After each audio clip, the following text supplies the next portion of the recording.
Shalom, jemaat yang dikasihi oleh Tuhan, dimanapun berada. Saya mengucapkan selamat hari Minggu buat kita semua. Ya, sukacita surga, damai sejahtera dari Tuhan memenuhi hati kita semua. Salam setia sampai akhir di dalam kekuatan kuasanya. Amin. Nah, hari ini kita kembali belajar bersama-sama dari ketujuh jemaat. Dan hari ini kita belajar di jemaat yang terakhir, yaitu jemaat Laodikia. Nah, sebelum kita belajar lebih dalam lagi, ada pertanyaan yang penting yang boleh kita renungkan dalam kehidupan kita. Nah, kalau Tuhan Yesus datang, apa yang akan Dia sampaikan tentang kehidupan iman saudara? Tentang kehidupan kerohanian saudara? Apakah Dia akan memberikan pujian atau Dia memberikan teguran? Nah, jemaat Laodikia adalah jemaat yang dicela oleh Tuhan, jemaat yang ditegur oleh Tuhan tanpa ada pujian buat jemaat ini. Karena itu mari kita belajar supaya apa yang dialami oleh jemaat Laodikia tidak dialami oleh setiap kita, tidak dialami oleh satu orang pun. Jemaat Gereja Baptis Pebaton, kita rindu sebagai orang yang sudah ditebus, orang yang sudah diterima, dikasihi Tuhan, kita menjadi jemaat yang menyukakan hati Tuhan. Biar ketika Tuhan datang menghampiri kita, Dia hanya memiliki pujian, karena setiap kehidupan kita yang memuliakan namanya. Amin. Karena kita akan siapkan hati kita untuk dengarkan firman Tuhan. Mari kita tunduk kepala sejenak, kita berdoa. Bapa di surga, bersyukur buat pagi yang luar biasa. Kami boleh berbakti bersama-sama walaupun secara online.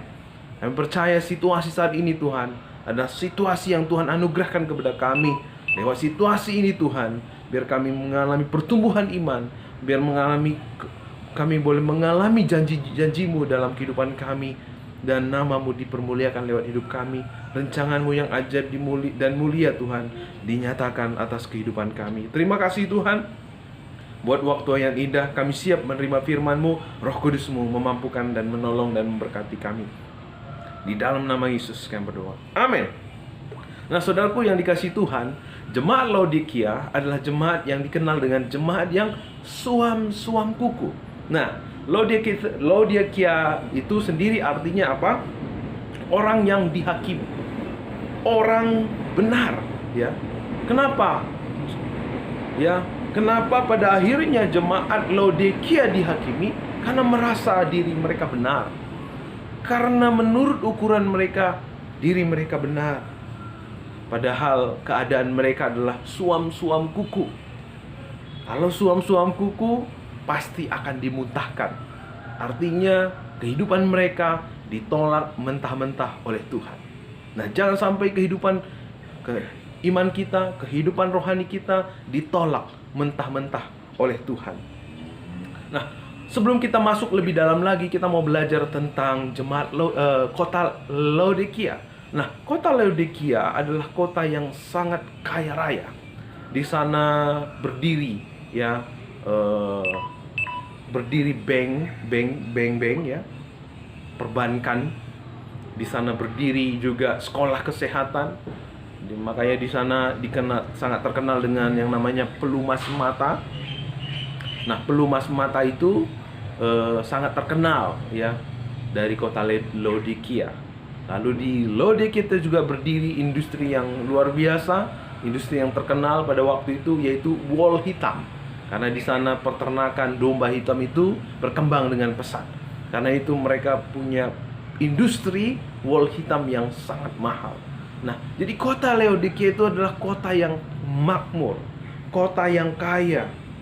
Karena kekayaan mereka bisa mendatangkan air panas dari kota Hierapolis, ya, yang kira-kira berjarak 11 km dari Laodikia. Walaupun air panas yang mereka datangkan dari Hierapolis itu sampai di Laodikia jadi suam kuku. Nah, ini ada kaitannya dengan kondisi keadaan jemaat yang ada di Laodikia. Nah, karena itu Tuhan memperkenalkan dirinya di ayat yang ke-14. Dikatakan, dan tuliskanlah kepada malaikat jemaat di Laodikia, inilah firman amin, saksi yang setia dan benar, permulaan dari ciptaan Allah. Nah, Tuhan Allah memperkenalkan dirinya sebagai yang amin, ya, firman dari yang amin, ya, saksi yang setia. Apa artinya? Bahwa Kristus adalah pribadi yang layak untuk dipercayai, bisa untuk dipercayai, ya. Dia adalah saksi yang benar, yang setia dan benar, ya. Apa yang dikatakannya itulah kebenaran. Tidak ada sesuatu dusta di mulutnya. Nah, jemaat Laodikia selama ini mereka adalah jemaat yang mereka adalah jemaat yang merasa dirinya kaya, mengukur diri mereka adalah orang yang rohani, orang yang kaya, orang yang diberkati, tetapi itu menurut ukuran mereka. Nah, Tuhan memperkenalkan dirinya sebagai pribadi yang amin, yang setia dan benar. Tadi dikatakan di ayat yang ke-14, kita bisa perhatikan bersama-sama, bahwa hanya Yesuslah yang layak untuk kita percaya. Dia adalah kebenaran. Apa yang Ia katakan, itulah kebenaran. Nah, kan itu Bapak Ibu Saudara, mari kita perhatikan di ayat yang selanjutnya. Dikatakan di ayat yang ke-15, aku tahu segala pekerjaanmu, engkau tidak dingin dan tidak panas. Alangkah baiknya jika engkau dingin atau panas. 16, jadi karena engkau suam-suam kuku dan tidak dingin atau panas, aku akan memuntahkan engkau dari mulutku. Nah, Tuhan menilai jemaat yang ada di Laodikia adalah jemaat yang suam-suam kuku, ya. Mereka tidak dingin dan tidak panas. Nah, karena itu mereka pasti akan dimuntahkan. Tuhan akan memuntahkan mereka. Tuhan akan menolak hidup mereka. Kenapa mereka menjadi jemaat yang suam-suam kuku? Nah, suam-suam kuku artinya ada di antara dingin dan hangat, ya. Nah, jadi kalau air yang didatangkan dari air hidropolis yang kaya akan karbonat, ya, itu kalau diminum membuat perut kita mual dan harus dimuntahkan air itu. Nah, itulah gambaran jemaat yang ada di Laodikia. Mereka adalah jemaat yang suam-suam kuku, tidak dingin, tidak panas. Mereka dikatakan jemaat Tuhan, mereka beribadah, tetapi mereka tidak sungguh-sungguh. Mereka dikatakan orang jahat, enggak juga, karena mereka adalah orang yang tidak melakukan yang jahat. Nah, ini adalah keadaan jemaat yang ada di Laodikia. Mereka berpikir mereka itu adalah orang yang diberkati karena ekonomi mereka baik, mereka sejahtera, mereka damai sejahtera, semuanya berjalan dengan baik ketika mereka hidup di Laodikia. Mereka juga adalah orang-orang yang melayani, mereka juga adalah orang-orang yang beribadah, mereka juga adalah orang-orang yang mau berbuat baik. Tetapi Tuhan katakan mereka adalah jemaat yang suam-suam kuku, ya. Mereka adalah jemaat yang suam-suam kuku. Karena itu Tuhan pasti memuntahkan mereka. Nah, di ayat 17 kita bisa melihat, ya, apa yang membuat mereka menjadi jemaat yang suam-suam kuku. Karena engkau berkata, aku kaya dan aku telah memperkaya diriku dan aku tidak kekurangan apa-apa. Dan karena engkau tidak tahu bahwa engkau melarat, malang, miskin, buta, dan telanjang. Persoalan jemaat yang ada di Laodikia, mereka menilai diri mereka dengan kebenaran, self-righteousness, ya. Mereka menilai diri mereka dengan kacamata mereka, dengan kebenaran mereka. Makanya Tuhan memperkenalkan dirinya sebagai apa? Sebagai firman yang amin, ya. Firman dari amin, ia saksi yang setia dan benar, ya. Bahwa kalau mereka jemaat Laodikia menilai diri mereka dengan penilaian diri mereka, itu bukanlah kebenaran. Hanya Yesus yang layak menilai diri kita. Hanya Yesus yang menilai diri kita dengan benar. Dia adalah saksi Kristus yang setia. Dia adalah pribadi yang dapat dipercaya. Nah, saudaraku, bagaimana kehidupan iman kita selama ini? Apakah menurut kita baik? Apakah menurut kita adalah orang yang rohani? Apakah menurut kita selama ini diri kita menilai diri kita adalah orang yang menjadi murid Kristus? Nah, jangan memakai kacamata kita. Mari gunakanlah apa yang Tuhan katakan. Mari gunakanlah apa yang Tuhan beri penilaian kepada kita. Dia yang layak untuk menilai diri kita, bukan diri kita. Nah, jemaat Laodikia menilai diri mereka adalah orang yang kaya.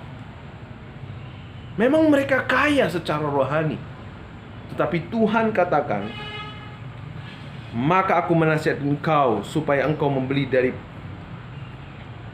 ayat yang 17 maksudnya, aku telah memperkaya diriku dan aku tidak kekurangan apa-apa. Dan karena engkau tidak tahu bahwa engkau melarat, malang, miskin, buta, dan telanjang.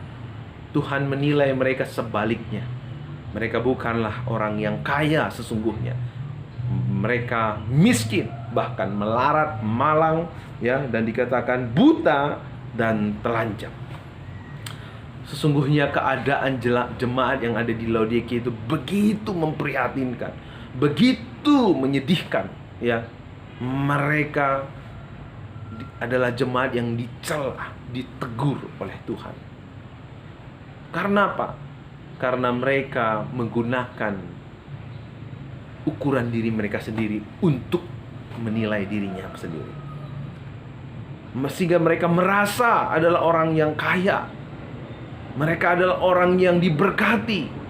Mereka merasa bahwa mereka adalah orang yang baik, yang tidak kekurangan sesuatu apapun. Itu kan menurut mereka. Itu kan menurut penilaian manusia. Tapi menurut penilaian Tuhan berbeda. Jemaat Laodikia adalah jemaat yang miskin, melarat, malang, ya. Hidupnya melarat, buta dan telanjang. Begitu memalukan. Kenapa? Karena mereka tidak mengenal Allah sebagai pribadi amin, sebagai pribadi yang setia dan benar. Mereka hidup melayani selama ini tanpa pengenalan akan pribadi Allah yang benar. Nah, itulah sebabnya mereka memiliki kehidupan rohani yang suam-suam. Mereka selama ini melayani, tetapi tidak pernah mau dimuridkan. Mereka mau beribadah, tetapi kalau ibadah itu memberi mereka keuntungan. Mereka mau berbuat baik kalau mereka berbuat baik, kalau ditujukan kepada orang yang baik kepada mereka. Mereka mau melayani tapi tanpa komitmen. Mereka mau berbakti tetapi tanpa mau membangun hidup mereka di dalam doa dan kebenaran firman. Inilah yang menjadikan kehidupan kita sebagai suam-suam kuku. Kita kepingin dilihat rohani, tetapi kita nggak sungguh-sungguh menjalaninya. Saudara-saudara, kalau kita memiliki kehidupan rohani seperti ini, kita tidak pernah komitmen, kita tidak pernah mau sungguh-sungguh memberi hidup kita untuk dipakai oleh Tuhan, maka sesungguhnya keadaan kita melarat, malang, miskin, buta, dan telanjang. Sebab kebenaran tidak ada pada kita. Kita tidak mungkin bisa menjadi terang dan garam dimanapun kita berada. Kita tidak mungkin menjadi saksi Kristus. Nah, karena itu mari kita belajar dari jemaat Laodikia. Karena jemaat Laodikia selama ini menganggap diri mereka benar, menganggap diri mereka rohani, tetapi sesungguhnya Tuhan katakan, ya, mereka adalah jemaat yang malang dan melarat karena mereka tidak berpengharapan kepada pribadi yang benar. Mereka adalah jemaat yang miskin. Karena pengharapan mereka berdasarkan apa yang mereka lakukan, berdasarkan apa yang mereka usahakan. Mereka adalah jemaat yang buta, tidak bisa melihat dan membedakan mana yang benar dan mana yang palsu. Mereka adalah jemaat yang telanjang, memalukan, ya, jemaat yang dicela oleh Tuhan. Nah, karena itu Tuhan memberikan satu penawaran di ayat yang ke-17. Ayat yang ke-18, maka aku menasihatkan engkau supaya engkau membeli daripadaku emas yang dimurnikan dan juga pakaian putih, supaya engkau memakainya, agar jangan kelihatan ketelanjanganmu yang memalukan, dan lagi minyak untuk melumas matamu, supaya engkau dapat melihat. Tuhan katakan, maka aku menasihat engkau supaya engkau membeli daripadaku. Jadi saudaraku yang dikasihi Tuhan, hanya daripada Tuhanlah, ya, kita memperoleh kekayaan yang sesungguhnya. Hanya dari apa yang Tuhan lakukanlah kita boleh memperoleh kekayaan yang sesungguhnya.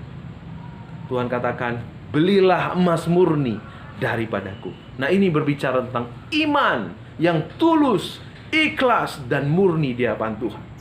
Iman yang teruji, iman yang tulus, iman yang tidak tergantikan oleh apapun dari dunia ini.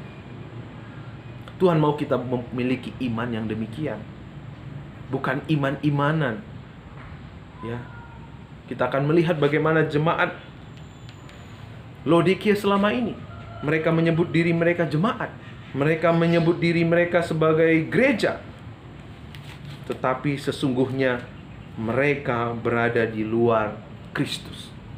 Nah, saudaraku, ini fakta. Banyak orang Kristen, meskipun mereka bergereja, meskipun mereka anggota jemaat, tapi sesungguhnya mereka berada di luar Kristus. Karena apa? Karena mereka memiliki kehidupan yang suam-suam, tidak berani bayar harga, tidak mau komitmen, tidak mau sungguh-sungguh dalam melayani Tuhan. Ada tantangan, mundur. Ada persoalan, menghilang. Nah, saudaraku, kalau kita memiliki iman yang tulus, ikhlas, dan murni, tantangan apapun yang kita hadapi, problema apapun yang sedang kita lalui dalam hidup kita, maka hati kita akan tertuju kepada Kristus yang menyelesaikan apa yang tidak pernah kita selesaikan, menyediakan apa yang tidak pernah kita sediakan. Nah, karena itu saudaraku, mari belajar hari ini. Mari kita berani bayar harga. Belilah emas yang murni daripadaku. Mari miliki iman yang teruji. Bukan hanya iman dengan pengakuan mulut kita, tetapi tidak nyata di dalam perbuatan kita. Karena waktu kita memiliki iman yang demikian, ya, kita juga menerima jubah putih. Ya, jubah putih. Dari sana akan lahir perbuatan yang memuliakan Bapa di surga, sehingga kita bisa memiliki mata yang bisa membedakan yang mana yang benar dan mana yang salah. Ya, di Laodikia itu terkenal, tadi saya katakan di awal, terkenal dengan pelumas mata. Ya, di Laodikia itu terkenal dengan kesehatan, pengobatan mata. Ya, tetapi pengobatan mata di Laodikia tidak bisa menolong mereka untuk membedakan mana yang benar, mana yang salah. Dari Tuhanlah kita menerima karunia untuk bisa membedakan yang mana yang benar dan mana yang salah. Karena itu mari beri diri kita untuk diisi oleh kebenarannya. Apa yang membuat kita memiliki iman yang murni? Ya, di dalam Roma 5 ayat 7 dikatakan anugerah kebenaran, ya, dan kelimpahan kasih karunia dalam Yesus Kristus. Itulah yang memerdekakan kita. Itulah yang membuat kita menjadi orang-orang yang memiliki iman yang tulus, ikhlas, dan murni. Itu yang membuat kita menang dan berkuasa dalam kehidupan ini. Menang atas pencobaan, menang atas persoalan, menang atas ujian, menang atas segala tantangan, rintangan yang ada. Mungkin itu penyakit, mungkin itu kesulitan hidup, mungkin itu ekonomi, apapun itu. Tuhan memberi kita kekuatan untuk menang. Yang percaya katakan amin. Puji Tuhan. Nah, Bapak Ibu Saudaraku yang dikasihi oleh Tuhan, lihat di ayat yang selanjutnya, ayat yang ke-19. Ayat yang 19, barang siapa kukasihi, ya kutegur dan kuhajar, sebab itu relakan hatimu untuk bertobat. Nah, di sini kita melihat sisi kasih dari Tuhan. Meskipun jemaat Laodikia selama ini melakukan apa yang tidak berkenan kepada Tuhan, tapi Allah senantiasa menunjukkan kasih-Nya kepada jemaat Laodikia. Tuhan mau mereka mendengar, Tuhan mau mereka bertobat, Tuhan mau mereka kembali. Karena itu dikatakan, bagaimana untuk kembali kepada Tuhan? Ayat 20, lihat aku berdiri di muka pintu dan mengetok. Jikalau ada orang yang mendengar suaraku dan membukakan pintu, aku akan masuk mendapatkannya, dan aku makan bersama-sama dengan dia, dan ia bersama-sama dengan aku. Nah, saudaraku, apa yang membuat kita memiliki iman yang tulus, ikhlas, dan murni? Dengarlah suara Tuhan. Lewat firman Tuhan pada pagi hari ini, Tuhan sedang mengetuk hati kita. Kalau kehidupan kita selama ini suam-suam kuku, ini waktunya kita bangkit, memiliki iman yang sejati dalam Kristus Yesus. Tuhan mengetuk hati kita. Ya. Jemaat Laodikia ternyata selama ini Kristus ada di luar hidup mereka. Kristus tidak ada di hidup mereka. Mereka tidak ada di dalam Kristus selama ini. Meskipun mereka punya label sebagai jemaat, meskipun mereka punya label sebagai orang Kristen, tetapi sesungguhnya mereka ada di luar Kristus. Ya, saya mau katakan sekali lagi bahwa banyak orang Kristen ada di gereja, menyebut dirinya sebagai orang percaya, tetapi sesungguhnya mereka ada di luar Kristus. Kristus tidak ada di dalam mereka. Nah, kalau itu keadaan kita, mari ini waktunya membuka hati kita. Dengar suara Kristus yang mengetuk hati kita, dan biarkan Kristus masuk dalam hati kita. Mari kita hidup, ya. Kata makan di sini apa? Kita memiliki persekutuan dengan Tuhan, ya. Tuhan mau kita memiliki persekutuan dengan Dia. Karena itulah yang akan membuat kita menjadi kaya, sama seperti jemaat yang ada di Smyrna. Mereka miskin karena penganiayaan, karena ketertindasan. Tetapi karena iman yang tidak tergoyahkan, Tuhan menyebut mereka adalah orang-orang yang kaya di dalam Tuhan. Nah, saudaraku yang dikasihi Tuhan, mana yang kita pilih? Kita kaya menurut dunia ini, tetapi miskin dalam pemandangan Tuhan. Atau sebaliknya, kita kaya dalam pemandangan Tuhan, tetapi miskin dalam pemandangan dunia. Ya, puji Tuhan kalau kita punya dua-dua, kaya di hadapan Tuhan dan kaya di dunia ini. Nah, kalau itu yang Tuhan anugerahkan, puji Tuhan, ya. Tetapi satu hal yang harus kita utamakan lewat firman Tuhan pada kesempatan hari ini, bahwa Kristuslah yang menjadikan kita kaya. Kekayaan yang sesungguhnya bukan ketika kita memiliki segala sesuatu. Kekayaan yang sejati adalah ketika hidup kita tidak pernah bisa dikontrol oleh segala sesuatu. Anugerah, kebenaran, dan kelimpahan kasih karunia, itulah yang menjadikan kita kaya. Kristus yang telah membayar lunas dosa-dosa kita. Kristus yang telah menyediakan segala yang kita butuhkan. Ketika kita memiliki iman yang demikian, maka kita adalah orang kaya yang sesungguhnya. Kita memiliki iman yang kuat, kokoh, dan tidak tergoyahkan, yang memampukan kita untuk setia sampai akhir. Kalau hari ini saudara-saudara datang ke Laodikia, kota ini tinggal reruntuhan. Tidak ada lagi orang gereja di sana. Tidak ada lagi orang tinggal di sana. Ya, karena apa? Karena Laodikia adalah jemaat yang selama ini mengandalkan materi mereka, mengandalkan ukuran mereka. Karena itu Tuhan mau kita mengalami kemenangan di dalam Dia. Ayat 21 dikatakan, barang siapa menang, ia akan kududukan bersama-sama dengan aku di atas tahtaku, sebagaimana aku pun telah menang dan duduk bersama dengan Bapakku di atas tahtanya. Nah, saudaraku, Kalau kita menjadi jemaat yang menerima Kristus dalam hidup kita, hidup dalam persekutuan dengan Dia, siap bayar harga, miliki iman yang sejati, kita yang memampukan kita untuk bisa hidup dalam kebenarannya, yang memampukan kita untuk bisa membedakan, melihat mana yang benar, mana yang salah, ya. Maka pada waktu itu ada janji Tuhan buat kita. Kita akan didudukkan di tahtanya untuk memerintah bersama-sama dengan Dia. Karena itu, buat segenap jemaat Tuhan di segala abad dan segala zaman, pesan Tuhan apa?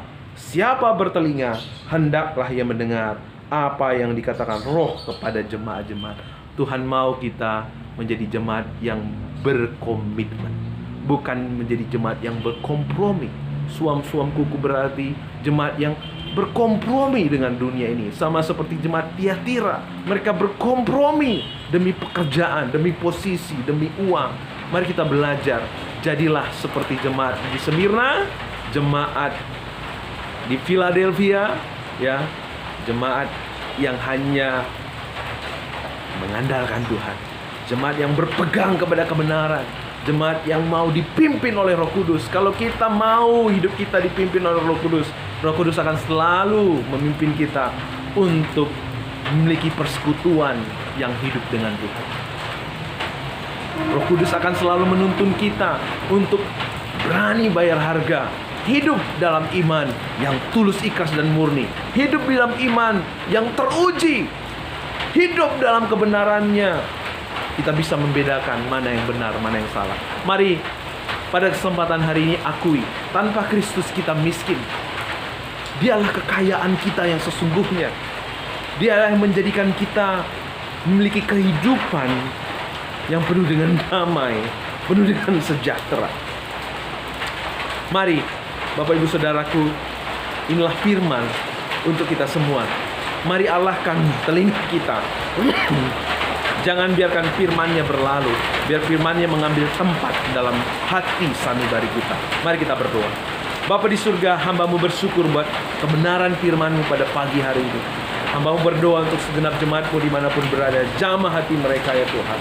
Kalau hari ini Engkau telah mengambil tempat di hati mereka Tuhan, biarlah jemaat-Mu terus memiliki persekutuan yang indah dengan Tuhan. Iman yang tulus, ikhlas, dan murni. Iman yang teruji oleh setiap keadaan, sehingga kami boleh hidup sebagai orang-orang yang terhormat di hadapan Tuhan. Orang-orang yang bisa membedakan mana yang benar, mana yang salah, sehingga kami menjadi jemaat yang kaya di hadapan Tuhan, menjadi jemaat yang berkenan kepadamu ya Tuhan. Jauhkan hati yang keras Bapa, jauhkan hati yang tidak mau tunduk Tuhan.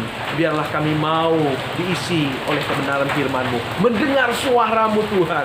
Bawa kami Bapa untuk hidup dalam persekutuan yang akrab, yang intim dengan Engkau setiap waktu. Karena di dalamnya kami akan melihat kemenangan demi kemenangan, kekuatan demi kekuatan. Apapun musim dalam hidup kami Tuhan, khususnya saat ini musim corona ya Bapa, kami serahkan ke dalam tangan-Mu Tuhan. Karena kami benar-benar memiliki kekayaan yang sejati di dalam Engkau. Kami tidak akan pernah takut, karena Engkaulah yang memelihara kehidupan kami. Terpujilah Engkau Tuhan, kekal untuk selama-lamanya. Berkati jemaat-Mu dalam setiap usaha pekerjaan mereka, keluarga, istri, suami, anak-anak. Jauhkan sakit penyakit, jauhkan mara bahaya. Berkati studi, berkati setiap pergumulan apapun yang terjadi di tengah-tengah keluarga umat-Mu Tuhan. Berikan kemenangan, berikan kekuatan, berikan jalan keluar, sehingga lewat ini semua ya Bapa, nama-Mu dipermuliakan. Yang sakit disembuhkan dalam nama Yesus, yang lemah dikuatkan di dalam nama Yesus. Terima kasih Tuhan buat waktu yang indah. Biar kuasa-Mu Tuhan bekerja lewat kebenaran firman-Mu hari ini. Hamba-Mu sudah selesai berkata-kata. Biar Tuhan sendiri yang menyempurnakan firman-Mu. Biar sepanjang minggu ini Tuhan, perlindungan dan pembelaan-Mu yang sempurna nyata di hidup kami. Ketika jemaat-Mu ada di rumah, ketika jemaat-Mu ada di perjalanan, ada di sekolah, dimanapun Tuhan berada, kami percayakan hidup kami dalam perlindungan dari tempat yang maha tinggi. Terpujilah nama-Mu Bapa, dalam nama Yesus kami berdoa. Bapak Ibu Saudara, ibadah kita telah selesai. Mari kita arahkan hati kita dan terimalah berkat dari Tuhan. Kiranya damai sejahtera dari Bapa Tuhan kita Yesus Kristus melingkupi engkau, wajahnya menyinari engkau, memberi engkau kekuatan, memberi engkau sukacita, memberi engkau damai sejahtera. Pulanglah, bawalah berkat-berkat yang berkelimpahan di dalam kasih karunia-Nya. Pulanglah, jadilah saksi Tuhan. Pulanglah, jadilah gereja yang menyenangkan hati Tuhan. Pujilah namamu Bapa, kekal untuk selama-lamanya. Haleluya, haleluya, amin. Kita bersatu sejenak, nikmati kasih-Nya, nikmati kebenaran-Nya, nikmati kebaikan-Nya.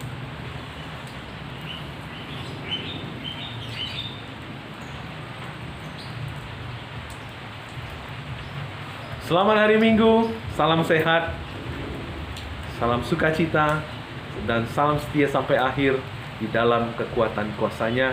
Tuhan Yesus berkati. Amin.